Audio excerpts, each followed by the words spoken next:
अस्सलाम वालेकुम जी, कैसे हैं आप? ठीक हैं, उम्मीद करता हूँ बिल्कुल खैरियत से होंगे। एक वीडियो थी कि यूरोप में आके सेटलमेंट के लिए आपके पास क्या पैसे हों तो आप इजीली सेटल हो जाते हैं।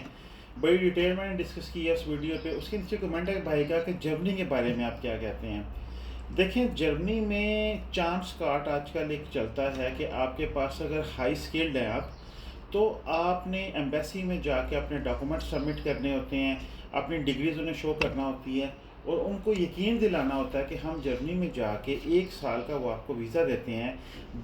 इसी वीज़े के ऊपर आजकल सबसे ज़्यादा इंडियंस लोग जर्मनी में आ रहे हैं। मैं जहाँ पे जॉब करता हूँ, मेरे पास तकरीबन तकरीबन 8-10 लड़के ऐसे हैं जो नए आए हैं। पहले जो इंडियंस थे यहाँ पे, वो उनको लेके आए हैं और चांस कार्ड वीज़ा के ऊपर है। इसका सबसे ज़्यादा जो प्रॉब्लम आता है कि शुरू में वीज़ा मिल जाता है, लेकिन आपको फिर अपनी फील्ड के अंदर जॉब ढूंढना पड़ती है। बहुत से पाकिस्तानी दोस्त जिन्होंने अच्छी डिग्रीज की हुई हैं, वो चांस कार्ड का जो वीज़ा है चांस कार्ड वाला, वो लेने में आई मीन सक्सेस हो जाती है, उन्हें कामयाब हो जाते हैं। लेकिन बाद में जब वो जर्मनी आते हैं, यहाँ पे उन्हें लैंग्वेज का बैरियर आता है सबसे ज़्यादा।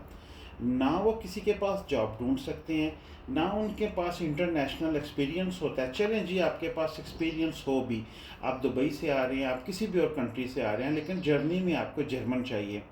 आईटी की इंडस्ट्री में ठीक है, इंग्लिश चलती है, लेकिन इस वक्त जो अनएम्प्लॉयमेंट की कंडीशन है जर्मनी में, या जो आने वाला साल है 2027 में, जितने ले ओवर्स होने वाले हैं पहले से अनाउंस हो चुके हैं, वो भी स्किल्ड बंदे जो हैं जॉब्स की तरफ जाएंगे।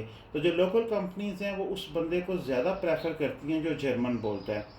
आपको एक इंग्लिश कल्चर में जॉब मिल जाना बहुत बड़ी लक की बात है। मेरे जो ज़ाती जानने वाले यहाँ पे बंदे हैं, हमारे दफ्तर में डेली 8 से 10 बंदे ऐसे आते हैं जिनके पास चांस कार्ड वाला वीज़ा होता है, और वो ये रिक्वेस्ट करते हैं कि हमें किसी तरीके से जॉब कॉन्ट्रैक्ट दिला दें ताकि हमारा वीज़ा आगे रीन्यू हो सके।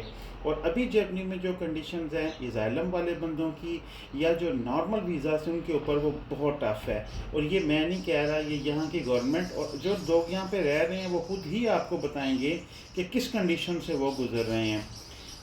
इस तरह के मुल्क में सेम जैसे स्वीडन की कंडीशन है आजकल। अगर आप स्वीडन का चेक करें, जो स्टूडेंट वहाँ पे आते हैं, नॉर्वे में आते हैं, फिनलैंड में आते हैं, इतनी ज़्यादा नेट इनकम उन्होंने हाई शो करना कर दिया कि आपको 3-3.5 हज़ार यूरो पर मंथ, वहाँ पे करोन चलते हैं, तो उसी करेंसी के आई मीन कन्वर्ट अगर आप करें तो इतनी अमाउंट का आपको वर्क कॉन्ट्रैक्ट चाहिए अपनी जॉब सिक्योर करने के लिए और बाद में डॉक्यूमेंट्स चेंज करने के लिए। एज ए न्यू कमर, अगर आपका कोई फैमिली मेम्बर जर्मनी में है तो फिर थोड़ी सी चीज़ें आसान ये हो सकती हैं कि वो आपकी हेल्प कर सकता हो अपने पुराने रेफरेंसेस से कि आपको जॉब दिला सके। लेकिन अगर आपको जर्मन नहीं आती और वो भी B1 B2 लेवल की मिनिमम, तो जॉब का हासिल करना मुश्किल हो सकता है। गवर्नमेंट के इदारे में या वेल रिकग्नाइज्ड इदारों में तो बिल्कुल नामुमकिन है। जो नर्सिस हैं, जो हेल्पर्स हैं, मेडिकल फील्ड है, उसमें थोड़ी बहुत पॉसिबिलिटी है।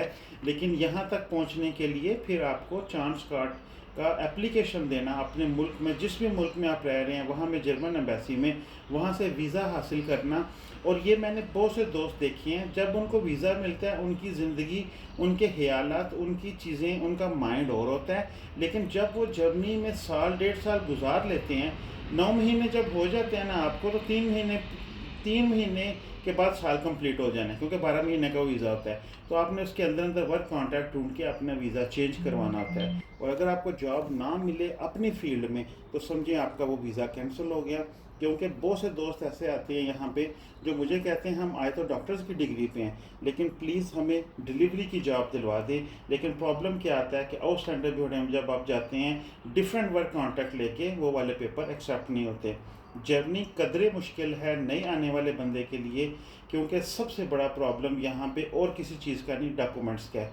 आपको काम करना आता हो, आपके पास कंपनी का वर्क कॉन्ट्रैक्ट हो, लेकिन शर्त ये हो कि कंपनी आपको एक्सेप्ट ना कर रही हो लैंग्वेज की वजह से, और उसमें फिर प्रॉब्लम आ जाती है डॉक्यूमेंट्स की।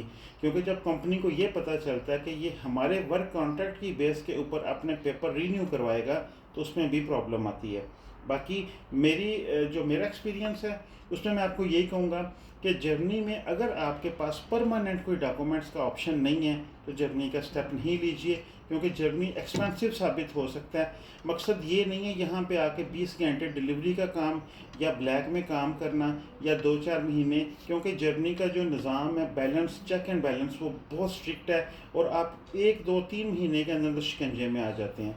चीज़ों को पहले वर्कआउट करें, अपना पूरा होमवर्क करें और ज़ीरो से स्टार्ट लेना है ना अगर आपने, तो जर्नी वो नहीं है। जर्नी बहुत टफ हो सकता है आपके लिए डॉक्यूमेंटेशन के हवाले से। मुझे तो हमें याद रखिएगा, इंशाल्लाह मिलूँगा मैं आपको फिर किसी अगली वीडियो में। तब तक के लिए अल्लाह हाफ़िज़।